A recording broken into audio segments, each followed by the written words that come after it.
Halo guys, welcome back to my YouTube channel. Hari ini Mantap Film bakal ceritain alur cerita dari film Lucifer tahun 2019. Sebagai peringatan, video ini berisi spoiler kontennya guys. Dan bagi kalian yang gak keberatan sama konten spoiler, listen to me and here is the video. Di kota Kerala, Ketua Menteri PK Ramdas atau yang lebih terkenal dengan sebutan PKR meninggal dunia dengan menyisakan duka bagi masyarakat Kerala yang ditinggalkan.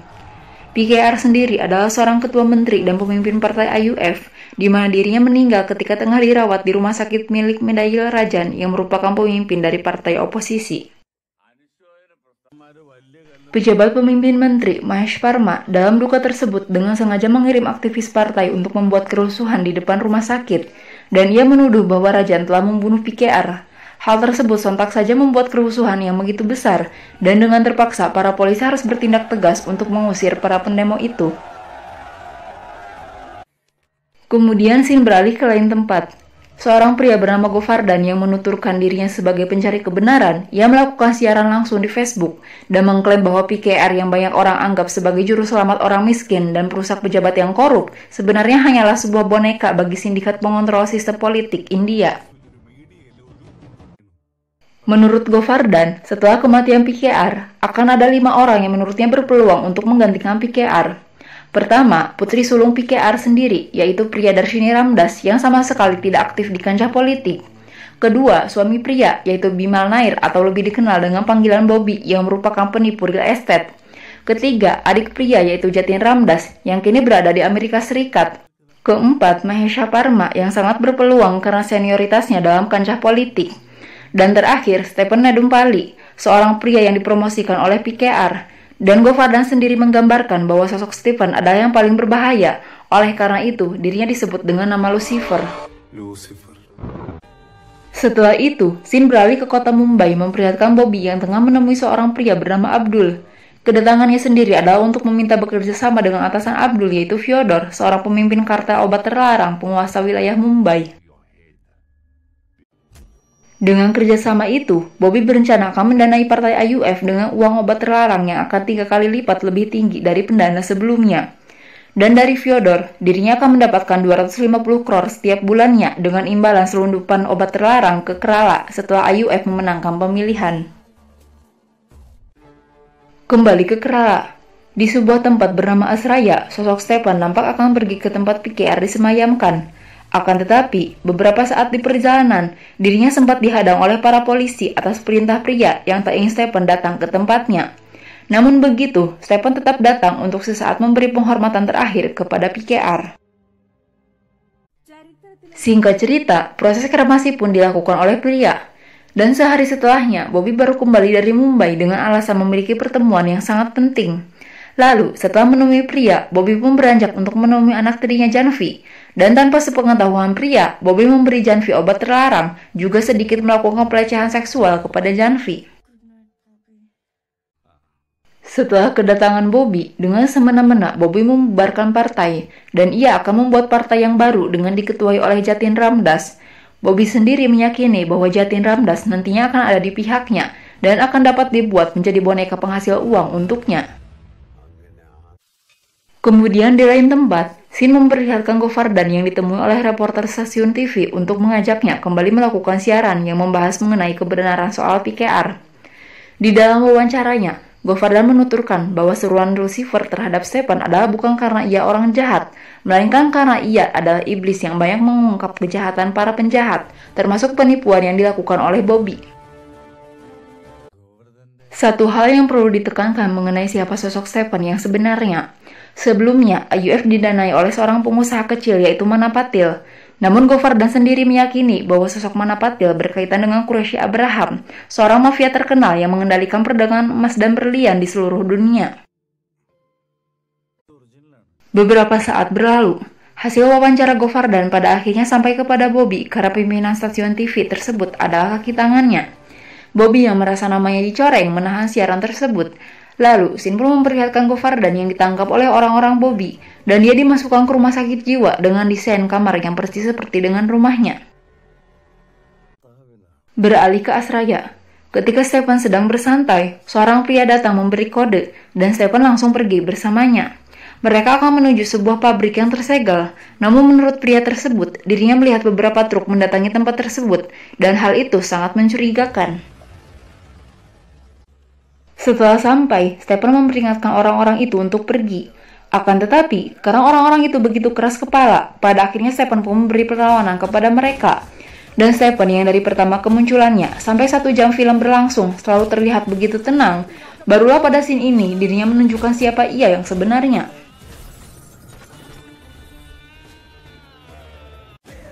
Yang diam memang selalu menghanyutkan. Beberapa orang menyerang Stephen, dan Stephen dapat dengan mudah mengejar mereka semua satu persatu tanpa tersentuh sedikit pun. Layaknya penjahat yang berpengalaman, setelah kita melihat beberapa kekacauan yang dibuat oleh Stephen, namun di keesokan harinya, ketika polisi mendatangi tempat tersebut, mereka sama sekali tidak menemukan bukti dari kejadian tersebut, ataupun tanda-tanda dari perkelahian yang sebelumnya berlangsung. Lagi dan lagi, Bobby gagal menjatuhkan nama Stephen. Namun begitu, ia sama sekali tidak menyerah. Kemudian, Bobby kembali ingin memfitnah Stephen dengan mendatangkan seorang wanita yang melakukan wawancara di televisi dan mengaku bahwa Stephen telah banyak melecehkannya, juga bayi yang ia bawa itu adalah anak dari Stephen. Pada akhirnya, rencana Bobby kali ini berhasil, dan hal itu menimbulkan kemarahan publik kepada Stephen. Stephen sendiri dengan senang hati menyerahkan dirinya untuk ditangkap oleh para polisi. Dan ketika di dalam penjara, Stephen menerima telepon dari seorang pria bernama Zaid yang memanggil Stephen dengan nama Baizan, di mana pria itu begitu mendesak Stephen untuk memberinya perintah.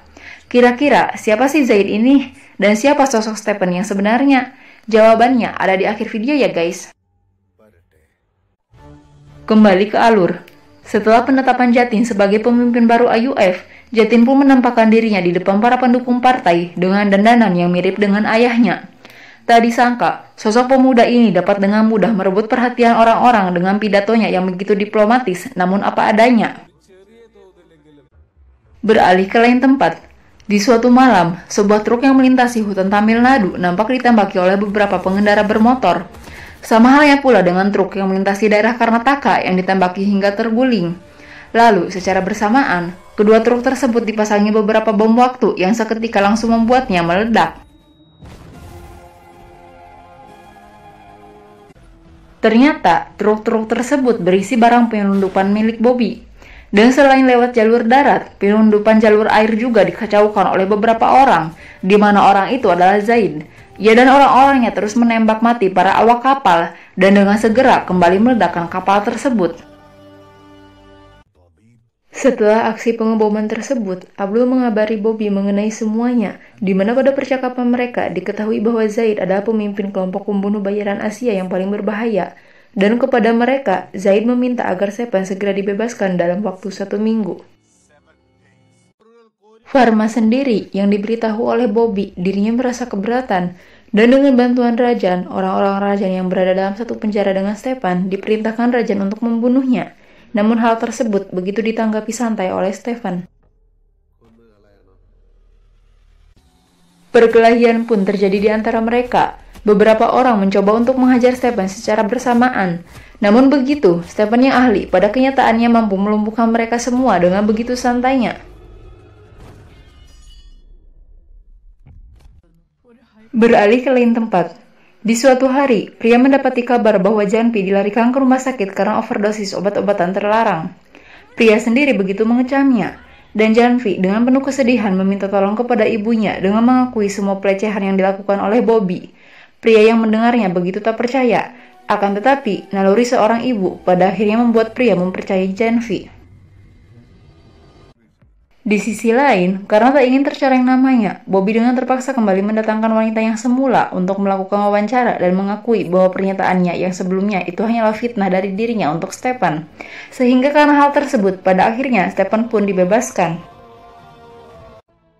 Kembali ke tempat pria. Setelah mengetahui kenyataan yang sebenarnya, pria begitu marah kepada Bobby.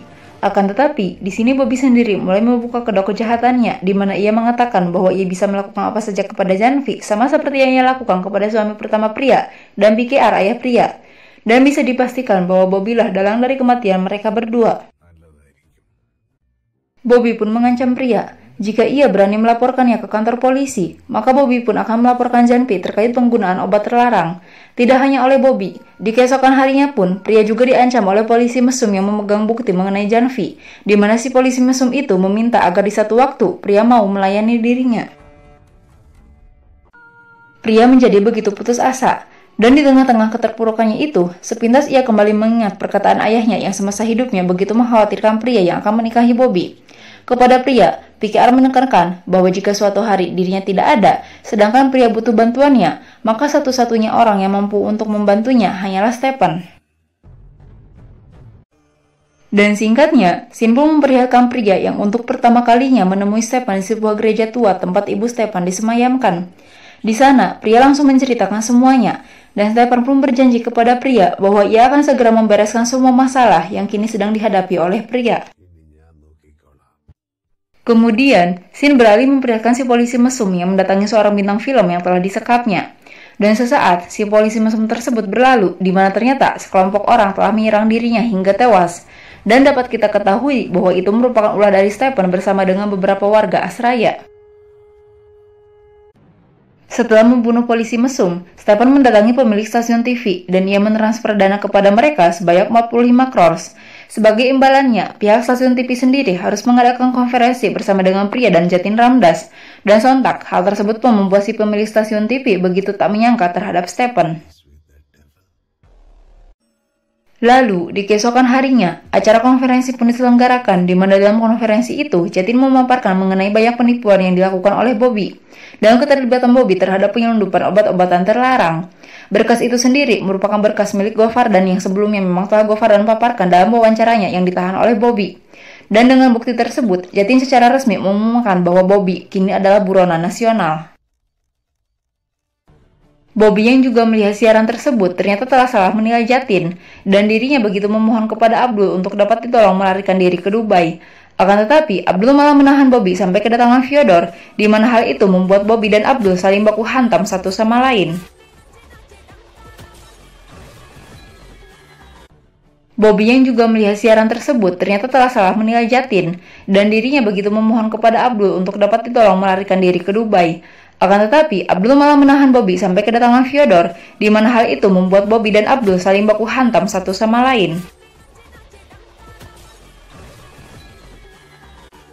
Bobby pada akhirnya dapat membunuh Abdul, namun begitu, ternyata Fyodor telah sampai dan berada di hadapannya. Lalu, ketika Bobby telah bersiap akan ditembak oleh Fyodor, seketika beberapa orang memberondong peluru ke arah Fyodor dan anak buahnya hingga mereka pun menjadi tewas. Setelah itu, orang-orang tersebut membawa Bobby ke hadapan Stephen. Melalui sebuah panggilan, pria berkata untuk membunuh Bobby. Dan oleh karena itu, Stephen yang telah bersiap dengan senjatanya langsung menembak Bobby beberapa kali hingga tewas. Kemudian, di negara Rusia, Zaid bersama dengan beberapa orang telah bersiap untuk menunggu kedatangan seseorang, di mana ketika seorang pria di sambungan telepon bertanya tentang siapa dirinya, sosok itu menjawab bahwa ia adalah Quraisy Abraham. Dan ternyata Quraisy Abraham itu adalah Stephen atau Lucifer. Dan film Lucifer pun berakhir.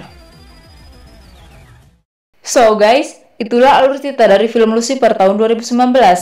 Like jika kalian suka dengan video ini dan kalian wajib subscribe untuk dapat terus mendukung channel Manta Film. Akhir kata, thanks for watching, see you in the next video, and hallelujah!